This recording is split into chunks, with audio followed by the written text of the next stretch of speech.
1000 recap. Hello everyone, I'm Tony Miz, and what a historic night we saw last night on Raw 1000. We saw many superstars from the old days coming back. We saw, God damn, what did we see? We saw a wedding that, of course, went down the handbasket. We saw a return of Hacksaw Jim Duggan, Dude Bob. We have a new GM and AJ, a new Intercontinental Champion was crowned, and we have our first Money in the Bank cash in that did not win the WWE Championship. What a historic night we had last night on Monday Night Raw, plus the return of the Slickster.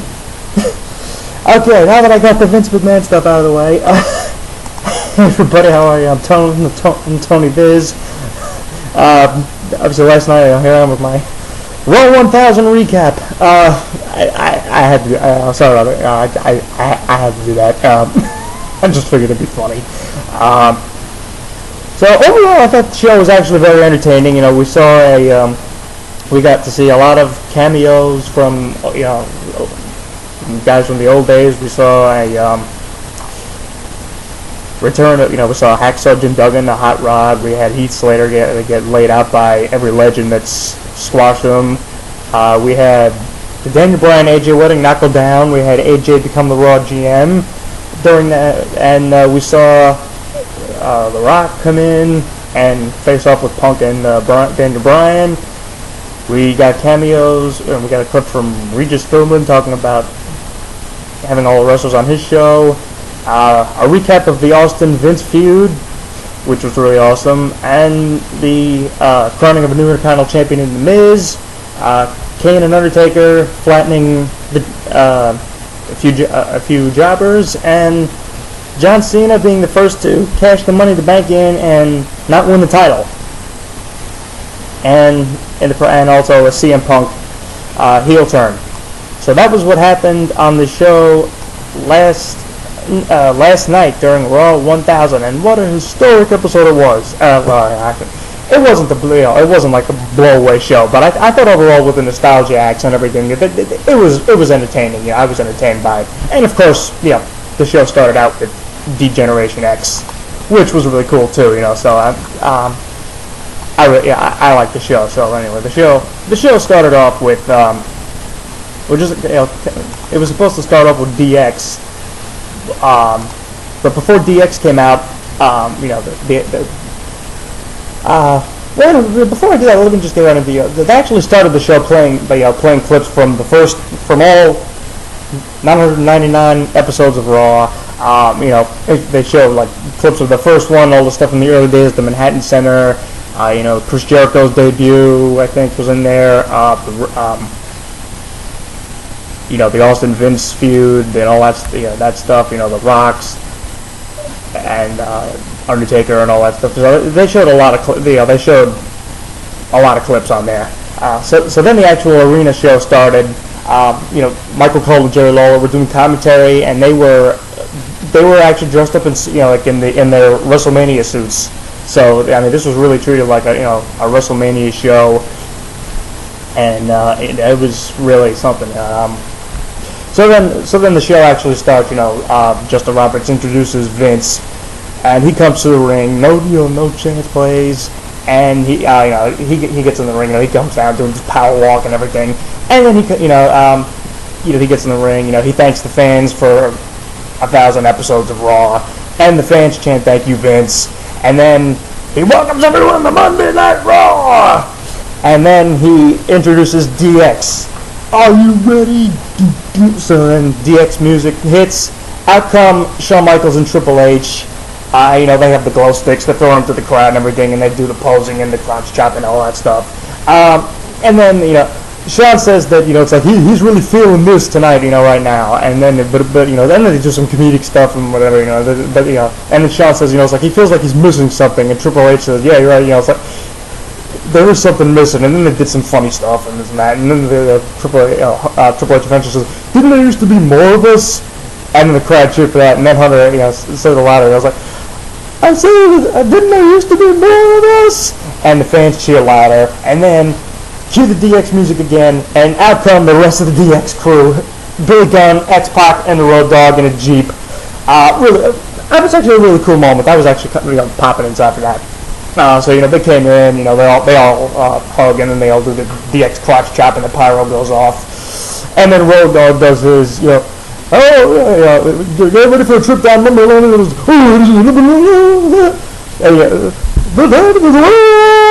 all that stuff. So and then he did that stuff, and then Triple H said did his whole shtick, the parroting Michael Buffer, doing the "Are you ready?" And then the fans cheering, and they're like, "No, I said, are you ready?" And then he's for the thousands in attendance, and all that bit, and then he says, and then he goes like, for the blah blah blah, and then saying he's the only one left with a full head of hair. I don't know what that meant, but this is the 1000th episode of Raw, and then just that stuff. And then Billy Gunn takes the mic, and because the next part was supposed to be his, he's saying that the next part was his. He and Shawn Michaels actually get into a bit of a scuffle. Billy Gunn takes the mic and says the next part was his because Hunter never gave him much to do in DX, and then Shawn says that this is his part because Hunter never gave him much to do when he was in DX either. And then Hunter tells Gunn to let Shawn have his moments so that he doesn't lose his smile and do something stupid like pose for Playgirl. That was funny. That was some funny stuff actually. I gotta say, the losing the smile bit. My God, I remember that when that happened. That was funny. Then they just do a lot of funny back and forth stuff. It's like I was a lot to recap. Too much to even remember. And then then Billy Gunn and Shawn Michaels. So then they were about to. Billy Gunn and Shawn Michaels were about to say something together, I guess, or whatever, and they were about to say whatever it was, and then hallelujah, Damien Sandow comes out. And he says that WWE and society, this is what the WWE and society at large have been reduced to, have come to, whatever, or have degenerated into, and common degenerates whose attitude, whose behavior have plagued humanity and brainwashed the masses to appreciate this crass conduct. And then Shawn says, well, yeah, that's true about him, and he says he's going back home and he's going back to church to ask for forgiveness. And then Sandow says that if they treat him like common trash, he won't be a victim, but he'll be the martyr of everyone who appreciates a sophisticated mind. And Hunter says the DX crew needs to discuss this amongst themselves, and that Sandow wants to discuss it too. And they're like, oh no, wait a minute, you're not part of the joke. Sandow's like, that's rude, that's rude. And he says, well, yeah, let's tell them what we are, or whatever. And then the DX guys huddle up, and then Hunter says, he says, this is what we've decided. Shawn Michaels gives Michaels gives Sandow a super kick, and then Triple H gives him a pedigree. Then Billy Gunn gets the mic, and he says, if you're not done with that, we got 2 words for you. And they do the suck it line. They had the crowd chant the suck it line. Then they de-rope Sandow, and Hunter just chucks him out of the ring.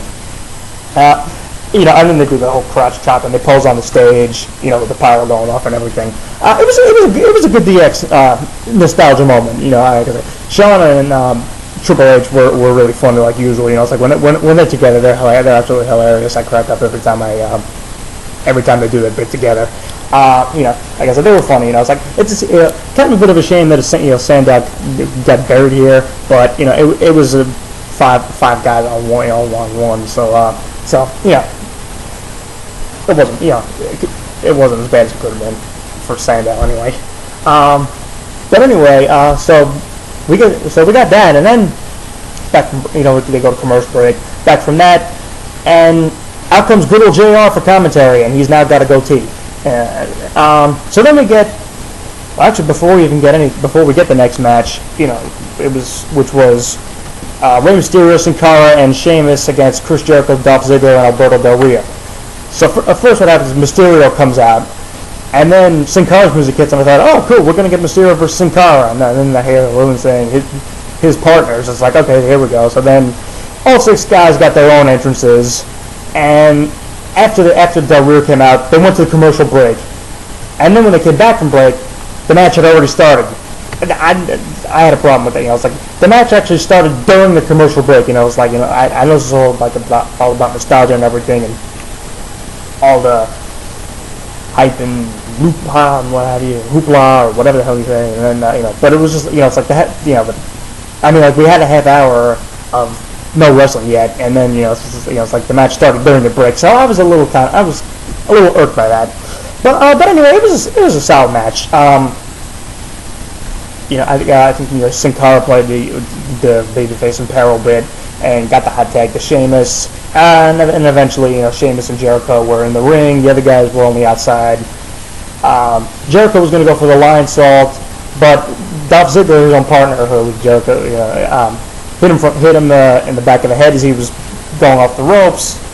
And then Sheamus knocked Dolph off the apron at some point. And then after that, and then Sheamus gave Jericho the brogue kick, got the 3 count. Solid match. Like I said, the Dolph Jericho.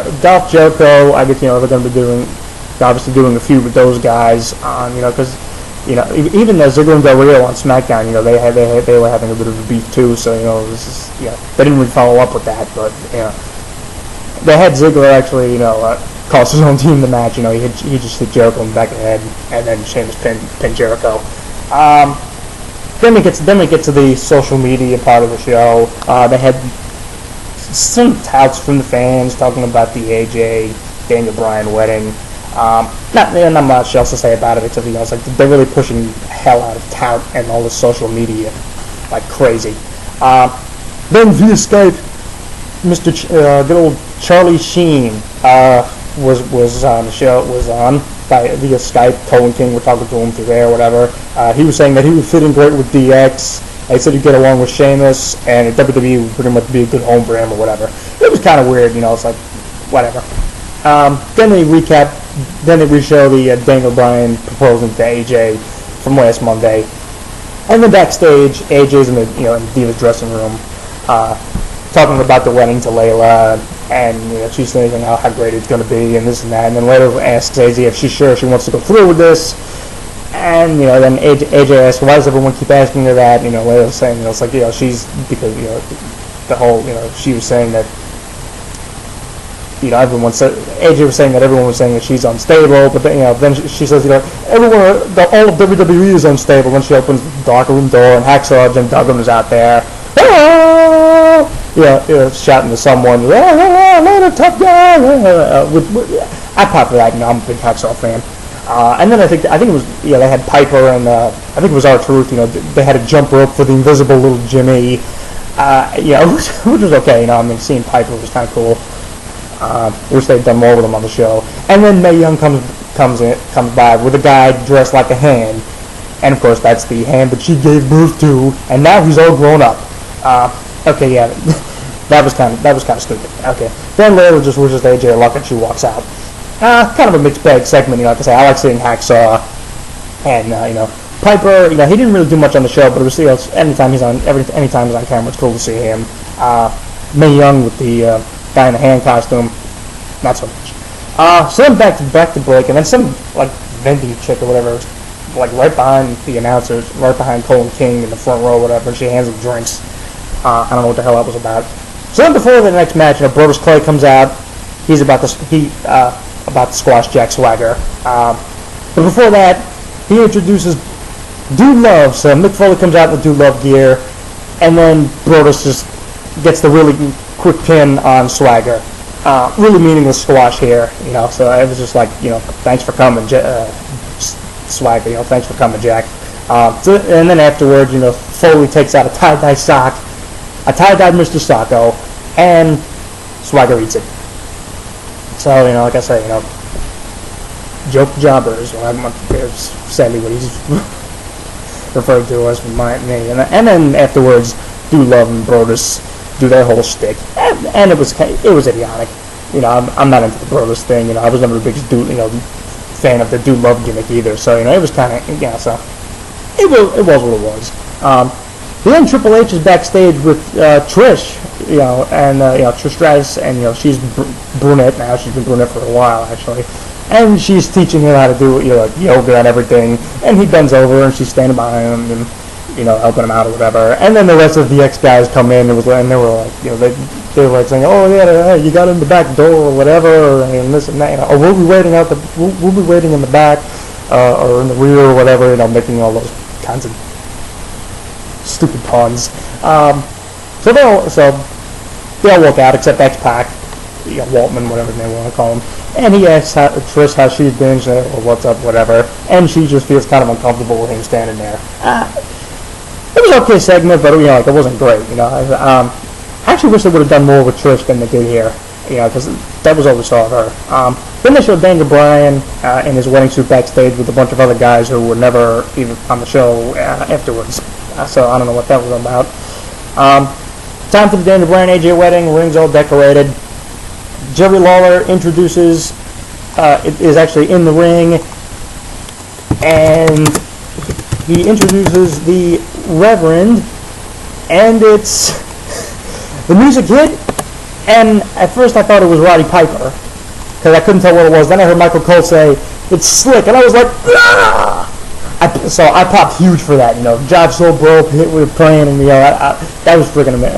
That was great. And then Slick says, he's been promised a whole lot of yard bird, whatever that means, for his services tonight. So he just says, let's get this going or whatever. So then Daniel Bryan comes out doing the yes bit, all dressed up in the suit. Then AJ comes out in a wedding dress with the fire bouquet and everything. And then Slick does the really hysterical stuff. It's like, we're gathered today here, and then he says that, and then he says, he goes like, then in lieu of a wedding party or whatever, Daniel Bryan and AJ have chosen the fans to witness the ceremony. And then Slick says, marriage is a sacred institution that shouldn't be entered into lightly. And it's between two people who are in love with each other. It was hilarious. I just absolutely loved it. And then he was like, is there anyone who objects to this marriage? And the fans chant no or whatever. And so he was like, I haven't heard that one before. And then and there was another part in there where it was, Slick was saying, marriages! And then the fans were going, what? And they were, I said marriages! What? I said marriages! It was great. Reference to a very obscure show that I'm sure no one's ever heard, not too many of you have ever heard of. He reminded me of Al Dunk with Jay Calhoun from the Amos and Andy show. It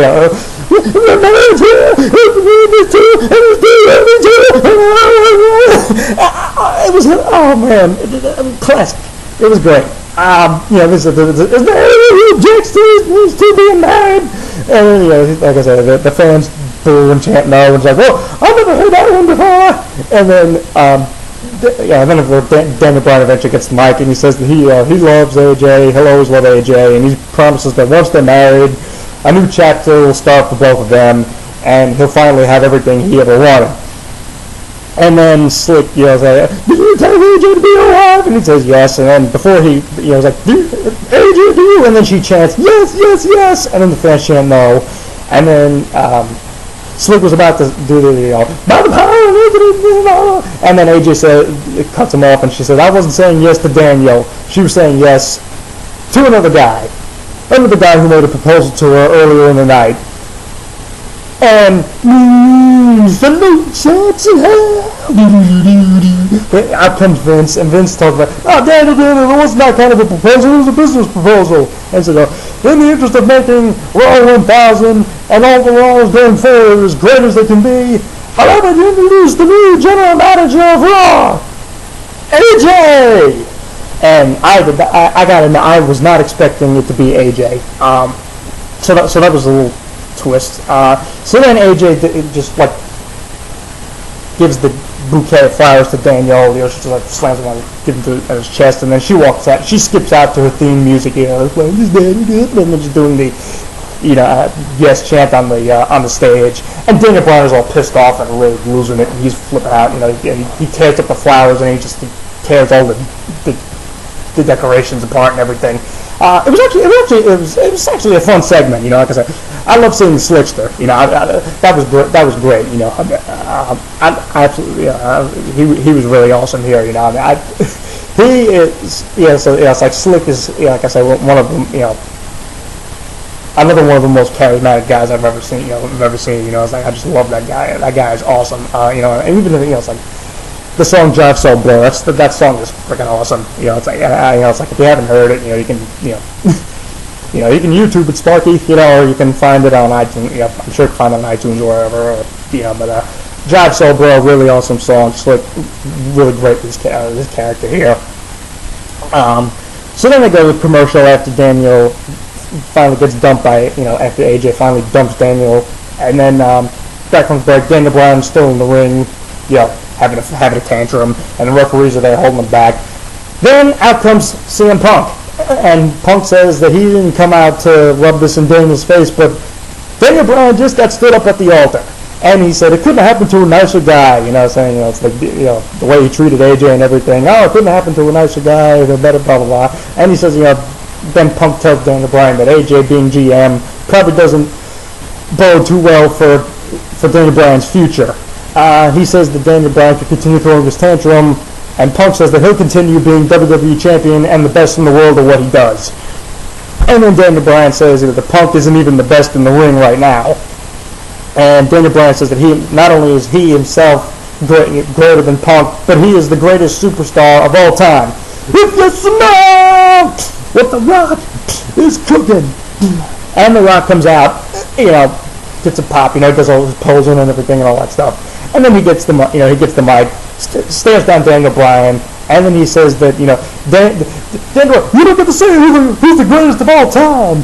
The fans get to say who's the greatest of all time. And then he said, and then after this night, he was like, finally, The Rock has come back to St. Louis. And then and then Rock was about to speak, and then Daniel Bryan cut him off, and then he was going to say, I was like, I didn't know who you think I am. And Rock was like, wait a minute. You don't cut The Rock off like that. And then The Rock, he mentions how he won his first WWF at the time world title in St. Louis, and then he says, The Rock isn't here to talk to Flodo. He said that to Daniel Bryan. He's here to talk about the WWE title. And then Rock says, that he got in. He says that then he said, whoever's come to Royal Rumble, whoever's the WWE champion, whoever has the belt will defend against him. Come to Royal Rumble. So it's going to be Rock versus the WWE champion at the Rumble. I'm cool with that. And then Punk says, it's like, hey, you're looking for the guy you're going to be defending against. So that's going to be me because I'll still be champion by then. It's like, I'll beat Cena tonight and I'll beat you at the Rumble. And then Rock again talks about winning his first title in St. Louis, and then Rock says, it's like, he'll become the champion again. And then Daniel Bryan's like, no, this isn't supposed to be about him. It wasn't supposed to be about Rock and Punk. It was supposed to be about Daniel Bryan. And, this is supposed to be about me. It's supposed to be the greatest night of my life. And then Daniel, he says that some way, somehow, it's like I said, Rock will be facing him because Daniel Bryan says not only will he be the WWE champion, but he'll be the face of WWE. And then Rock looked at him and says, really? This is the face of WWE? And he was like, when we looked at Daniel Bryan, he says he doesn't see the face of WWE. He says, what am I going to hear is what would have happened if a homeless lumberjack banged Oompa Loompa, whatever the hell that was. It was just like, the way Rock says stuff is very funny. And then he's saying, he's like, he was singing Oompa Loompa, Daniel Bryan looks like a troll from Lord of the Rings, which, it was funny, And then Rock wishes Punk good luck in the match against Cena later. And then Rock tells Daniel that it isn't all bad for him because The Rock got a wedding gift for him anyway. And it was a rock bottom. And then he did then back to the "If you smell," and The Rock walked up the ramp. This was good. This was great. I absolutely love this. Like I say, maybe typically say it's like it's not wasn't so great for Daniel Bryan, but I thought he was great here in his role as being the whiny heel. And Punk was of course good too, and The Rock obviously his charismatic, entertaining, funny self. So that was actually the whole bit with Slick and The Rock. Those two segments right there were, I think, the best part of it. Were my favorite parts of the show. So then after that, we get the guest ring announcer for next match, Bret Hart. So Bret comes out, and I wish they'd have done more with him here than do just this, because they just had him, do the ring announcing. But before he gets to that, he says that one of the best moments in his career was when he won his first Intercontinental title. against one of the greatest wrestlers of all time, and I totally agree with that. That being Mr. Perfect. And yeah, that match at SummerSlam '91 in the Garden, greatest match in SummerSlam history, in my opinion. So then Britt says it's an honor to introduce the next guys who are going to be in the Intercontinental title match next. So it's Christian versus The Miz. Surprisingly, Miz got the pin and is the new Intercontinental champion. Solid match. It was a solid, like I said, solid match. I think it's a kind of storyline where it's like Christian tweaked his knee or whatever, and then Miz capitalized on that and gave Christian the skull-crushing finale, 1, 2, 3, and he won. And then he got the mic and he said, "I'm the Intercontinental champion, and I'm awesome." Okay, so Miz has now has the Intercontinental belt. Whatever, like I say, it was, it's always cool to see the old, Brett or whatever. But I wish they had done more with him than just having to do this ring announcing for a couple of minutes. So we get back to Charlie Sheen, and he just says it was great to see Rock back, and he said Daniel Bryan needs anger management issues. Okay, useless. Then they show a clip of Regis hanging out somewhere on like the golf course or whatever outside somewhere, and he was saying, it's like his first WWE or WWF time appearance was WrestleMania 7, and he mentions that it's like since then he's had a number of wrestlers on the show, Fred Blassie, Iron Sheik, John Cena, and he congratulates WWE on the 1,000 episodes of Raw. Okay, that was cool. Then Triple H comes out to his time to play the game music. And then he says, the fun's over, it's time to pick up the intensity now. And he says that he wants, he wants to fight Brock Lesnar at SummerSlam, and he wants an answer from Brock right now. So, cue Lesnar's music, out comes Paul Heyman, and then Hunter says that he came out here to talk to the horse's head, not to the horse's ass. And Heyman says, "Oh, you still got your negotiating skills are still the same," or still, he's being sarcastic about it. And Heyman says that Lesnar's in the building, but he says that he's authorized Heyman to answer Triple H, and so Heyman tells Triple H that Brock's answer for the SummerSlam match is no. So then Hunter says, it's like if Brock won't come out and face him man to man, he'll go back there and find him. And take him out himself or whatever. And Heyman reminds Triple H that Triple H himself has already got 2 lawsuits against him from Heyman, and now he's looking for a third. And he asks him, "Is that good for business?" And Hunter says he doesn't care, and he says, he says that Brock is such a Brock Lesnar is such a coward, and that he won't come out and say no to Triple H's face by himself. And he says that Brock is a scared bully. And then, Heyman, he was like, "What happened to you? Now you're name calling? What is this?" It's like, "Is this what you're raising your kids to do?" And this and that, And then, boom, knocks the mic out of his hands. And Hunter was like, don't you talk about my family?" And then, Heyman was like, "I'm sorry, I stepped over a line, blah, blah, blah." But then Heyman says, he feels sorry for Triple H's children. And then as he was talking, Stephanie McMahon's music hits. She comes to the ring, and then she gets the mic and she gets in Heyman's face and tells him, not to speak about her children. And she says that the lawsuits that he's got aren't about Brock Lesnar, but they're about Paul Heyman being a flop as a businessman. Then she says that she said that her dad at least had the guts to get in the ring with Steve Austin when Austin wanted to face him, unlike Brock and Heyman or whatever. And then she says, he was a failure as a businessman, in WCW. He flopped with ECW, and he didn't make it in WWE either. Did they really have to do the whole, it's like, hey, let's have the McMahon, it was like, we're going to take another shot at Paul Heyman. Did they really have to do that? And then she says, Heyman's children were ashamed of him because he's a professional parasite. And then she smacks him. And then Heyman asks, then Heyman is on, exits the ring, and then he's like, is this what you want? You want to see your husband's fight Brock Lesnar? Well, you got him. It's on SummerSlam. And then Heyman says, you did it to me again. You got what you want. I fought for you after, and blah blah blah. And then he says to Stephanie, oh yeah, your dad taught you real well and all that stuff. And then it's like, is this what you're gonna raise your family, raise your kids to be like? And then she goes after Heyman, and then Brock Lesnar's music hits again. He comes out. Triple H gets Stephanie out of the ring. Brock goes after Triple H. Triple H fights back. They go back and forth a bit. And eventually Hunter clotheslines Brock over the top and outside the ring. It was a good segment. I thought it was a little on the long side. But Heyman was really good on the mic as usual here. But like I said, I don't know why they felt the need to bury Paul Heyman again. It's like, okay, yeah, you flopped in ECW, yeah, you were a crappy businessman or whatever. It's like Stephanie 1.7. It's like that Vince was a visionary, and then Heyman is just looking in. Heyman calls himself a visionary. It's like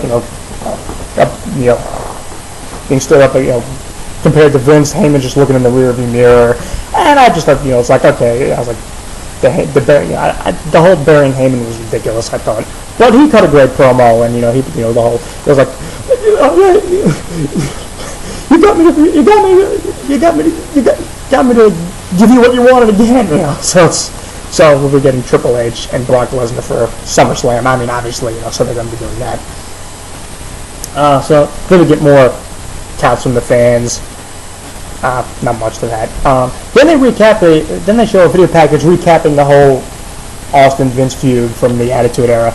It was actually a good video. They had comments from Cena and from I actually forget who else. I think maybe Triple H or whatever. And they were talking about how that feud really made the Attitude Era big, and some were saying it's like they might not have even won the Monday Night Wars if it wasn't for the Austin Vince feud. That, I don't know, that could very well be true, because I think that feud started because WCW was creaming them in the ratings, and they almost went under. So the Austin Vince feud was really like the catalyst for the Attitude Era. So that was a good video. They showed all the classic stuff. Oh yeah, they had Stephanie too narrate, talking, saying, it's like, oh, when Austin filled Mr. McMahon's Corvette with cement, it's like, anyway, Steph, that's your dad. You don't have to call him by his character name. But it was a good video. So then Santino and Hornswoggle come out with the new Brawling Buddies, and then Michael Cole and Jerry Lawler sitting there. They each have one too. Lawler's got a Mysterio one, and it was just ridiculous, And then Santino and Hornswoggle just hand them out to the fans. That was kind of meaningless. Now, ring announcer for the next match, the legendary Howard Finkel. Great to see him there. So, and out comes Heath Slater, and he says that, and of course Howard Finkel did a great introduction job, classic Fink. And then Heath Slater says that everything that happened to him on Raw was in the past, and it doesn't matter, and he says that all that matters is that, his win tonight will be epic, and he challenges any of the so-called Raw legends to a no count-out, no DQ match with the one-man band! And then, out comes Lita. That was surprising too. So then Slater asked Slater, they're like, "You really think you can beat me?" And then they're like, "Fine, well, I accept your challenge." And then so the bell rings, and then before the match, they do anything, Lita gets the mic and says, "Hold on, for tonight's match, she hired some protection." And out come Ron Simmons, aka Farouk, and Bradshaw, the APA. And then they hit the ring. Slater heads for the hills, runs up the stage. Then the LOD music hits, and all the legends that have flattened Slater over the last few weeks come out, and they throw him back in the ring. And then Lita gives Slater Twist of Fate. Bradshaw gives him the clothesline from hell, and then Lita moonsaults Slater. 1, 2, 3, the end. And then all the legends come in the ring, and then Ron Simmons just looks down and says, "Boom!" And that was pretty much it. It was a decent bit. You had everyone that he squashed. Everyone that squashed him. Vader, Sid, Diamond Dallas Page, Roddy Piper, Animal. Doink, who actually beat Rikishi brought back on Sergeant Slaughter. I don't know if I'm missing anybody in there, but they all came out and they had their moment in the ring. Decent bit. Then backstage, Dana Bryan is being interviewed by, my God, I did not expect this, Sean Mooney. Oh my God, that was really something. He's like, "Hey, this night hasn't been too good for you, has it?" or whatever. And Dana Bryan was like, "This has been a tainted night so far." And he mentioned AJ humiliated him, Rock taunted him, and then he got insulted by Charlie Sheen. Charlie Sheen talked about him or whatever. And then he says that, Sheen needs more than anger management. He needs life management. And he says that if Sheen were there right now, he'd slap the yes lock on him faster than Sheen could say winning. I honestly don't know what the hell that meant. So yeah, but it was a good promo. Like I say, Sean Mooney, another cool surprise. I wasn't expecting to see him. He was he actually kicked off the first Raw. He was outside the Manhattan Center.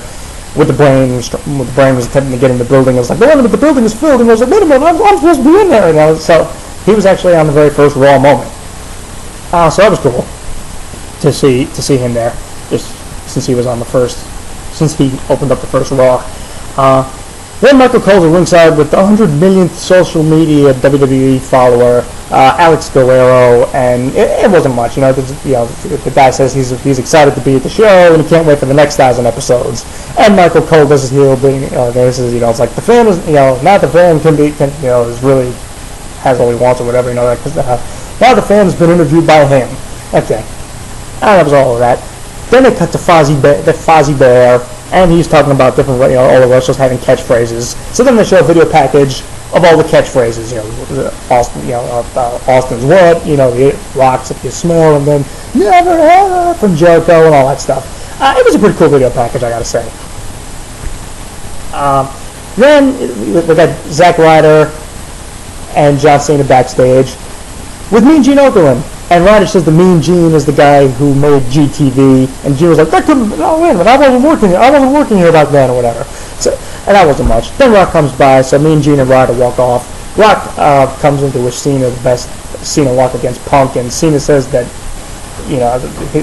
Rock says it's like, "I came to tell you what I came to say to CM Punk, which Rock and Cena's like, well, you also said that you'd be facing the WWE champion at the Royal Rumble." It says Cena says he'll be WWE champion so that he can have another shot at the Great One. And then Rock says, "I can't tell you how much I'm looking forward to that." It was alright. It was an okay segment. So then we get Kane comes out. He comes to the ring, and then Jinder Mahal's music, and I was just like, say what? We're getting Kane versus Jinder Mahal on this show? But no, we're getting Jinder Mahal comes out with Kurt Hawkins, Tyler Rex, Hunico Camacho, and Drew McIntyre, all of who have been on Jobber Island for God knows how long now. And then Jinder Mahal says that they've never been given an opportunity, so they're going to make their own right now. So they're going to hit the ring or whatever. And then the lights go out, the gong hits, and out comes The Undertaker. And the place, of course, popped for that. And then the 6 jobbers, as I refer to them, were outside the ring. Undertaker's in the ring looking at Kane. And then eventually the 6 guys get in the ring, and they get flattened. They just tossed around and clotheslined out of the ring, whatever. And then eventually Kane grabs a hold of Kurt Hawkins, and Undertaker gets a hold of Hunico, I think, and then double choke slam, and then they follow that up with a double tombstone, and the fans chant, "This is awesome," and Undertaker and Kane kind of stare each other down, and then Undertaker does his kneeling pose, and and Kane does the pyro going off, and then Undertaker's music hits with the Undertaker lighting going off. It was actually a good segment, just because of Undertaker. I mean, without him, the segment wouldn't really have been anything. So, like I said, it was cool to see Undertaker. So then we go back to more Charlie Sheen again. Cole talks about Daniel Bryan's promo that he said about him before. Sheen says that he's not hard to find. And Lawler asks him if he's challenging Daniel Bryan to a match, and Sheen says that Daniel can think whatever he wants about that. And then Cole hinted that Sheen might be looking to challenge Daniel Bryan at SummerSlam. So it looks like we're going to be having that. As you say, next time they're in Los Angeles or whatever, Daniel Bryan can face it. Charlie Sheen said Daniel Bryan can face him or whatever. So it looks like we're going to be getting Charlie Sheen versus Daniel Bryan for SummerSlam. I know the whole the AJ stuff is I guess now officially came to an end last night. But I really hope to God that they don't push Bryan so far down the card that he's going to be jobbing to this guy. He's going to job into this guy. It's like I hope they don't make him look like a jobber for the next month or whatever. So then we get to our main event. It's John Cena, CM Punk for the title. This actually wasn't a bad match. I thought it was pretty good. They actually, they did some good actual wrestling on the show on this match. The point came, Cena won by DQ. So technically, he is the first Money in the Bank holder to cash in and not win the belt. Because what happened was, Punk bumped into the referee got knocked out, he fell outside the ring. Big Show came in, speared Cena. And then Big Show was waiting for Cena to get up. And when Cena finally got to his feet, Big Show gave him the knockout punch. And then he left for a bit. He left. And then Punk thought about it for a while about what to do. He was sitting in the corner there as to whether he should or not he should pin Cena right there. He went to wake up the ref outside the ring, and then eventually, ref recovered. Punk covered Cena. Cena kicked out at 2, and then Punk was going to go for the was going to give Cena the AA, but then Cena turned it into the STF, and it looked like Punk was about to tap, and I was just like, no, don't let this happen, don't let this happen, and then Big Show comes in, attacks Cena, and that leads to DQ. So I was like, okay, he's kept the belt on Punk. So then afterwards, Big Show continued his attack on Cena, and Punk was just standing there watching. And then Rock came out, and he went after Show, and he gave him all the punches. He gives him all the left and rights, and he would go, and then he gave Show the spine buster, and then he was going to go for the people's elbow, and as he was bouncing off the ropes for it, CM Punk clotheslines a Rock, which was cool, which I thought was a cool moment. And then Punk waits for Rock to get up, and then he lifts him up on his shoulders, and then Punk gives Rock the GTS. And then Punk gets his belt. He's standing around a little bit. Then he walks up the ramp as the fans boom, and then he stands on the stage with the belt. Rock and Cena are laying on conscious. And Punk got the title and is apparently a heel again, and that ended the show. I actually kind of had a feeling that they would have Cena win by DQ, just where they could say he won the match, but he sure as hell didn't need the belt. So Rock versus Punk at the if they do that at the Rumble, that would be really awesome to see for me. I wouldn't mind seeing that. That'd be great. So like I said, overall, I thought that this for the first 3-hour Raw, I thought because of the nostalgia and all the old acts and all the old timers, it was an entertaining, enjoyable show. Like I said, Slick was great. I just love seeing him there. He was great on the mic during his segment, and obviously AJ and Daniel Bryan, weren't gonna tie the knot. So the AJ being the GM, I don't know. It's like Vince is really high on AJ right now, so it's like the character is really good, but her being a GM, I don't know what they're gonna do. I don't know where they're gonna go with her from here as being this like whack job GM or whatever. But it was a fun show. It was good. It was cool to see a guy like even if they were just like mere cameo or small cameos, like Hacksaw and Hot Rod and Roddy Piper. He didn't get to speak. To seeing Brett. Even if he was just doing the ring announcing, I think he should have done more. Surprisingly, no Steve Austin and no Edge. Because when Christian had it, during the Christian Miz match, I thought that after Miz won the title, I thought Edge was going to come out, and then maybe we were going to get a 5-second pose or something with the two of them, or even like at the start of the show when Vince came out, I thought that I thought maybe we were going to get some kind of bit with him and DX or whatever, or I thought maybe Austin was going to come out and they were going to do something and Austin was going to stun him, but we didn't. No Steve Austin and no Edge, which was really surprising. But overall, like I say, because of all the nostalgia stuff, all the guys from the DX, The Rock, and the like, good guys like that, and Undertaker, it made the show fun. It made the show more enjoyable, and of course, seeing the Slick Star, that was really good. So that was probably like one of the biggest surprises on the show for me. It's like I totally didn't see that coming. So as soon as they said it's Slick, I was like, I popped huge. So like I said, so great show. We'll see. What happens next week when Raw, I guess, goes back to normal with 3 hours now. So there was, like I said, there wasn't a lot of actual in-ring wrestling on the show, but that was kind of to be expected. It was all about the hype and making it to the 1000th episode of Raw. So I thought they did a good job on the show last night. So we'll see how Raw will be 3 hours every week going forward, starting next Monday. So overall, I thought this was an enjoyable show. And I guess that's pretty much it. I guess that'll do for me right now. And obviously, with Raw being 3 hours, I think my videos are going to be longer now. Going almost 45 minutes here. So that'll pretty much do for me right now. Like I say, it was a great, it was a fun show. I thought it was enjoyable. So stuff you can check out on if you DVR'd the show, if you want to check it out on YouTube or whatever. Definitely check out the CM Punk. Not the same. Check out the Punk Cena match. The Punk at the end. That was really good. Slick being the Reverend. He actually is a legit Reverend. He's been one for like almost 20 years, I believe. I believe he is a legit Reverend now. And the whole Daniel Bryan, AJ, wedding, and then with Slick was just really hysterical here. He was awesome.